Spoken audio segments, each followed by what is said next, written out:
না, এসব কিছুই একদিনে হয়নি। অনেক দিন ধরেই প্ল্যান করছিলাম।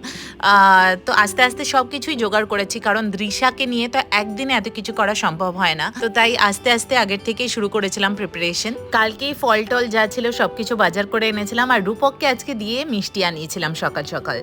আর তোমার দাদাভাইয়ের যে এমআরটা গিফট করেছিল সেখান থেকে কয়েকটা আবিরের রং নিয়ে এইভাবে রেডি করে নিয়েছিলাম। আর এই কুকিজগুলো ও পেয়েছিল ওই প্যাকেটগুলোর মধ্যেই ছিল, তো ওগুলোও সার্ভ করে দিয়েছিলাম। আর সাথে ফল টল যা ছিল সব কেটে দিয়েছিলাম। আর গোপালের যে ছোট্ট থালাটা ছিল সেখানে আলাদা করে মিষ্টিটা ভোগ দিয়েছিলাম।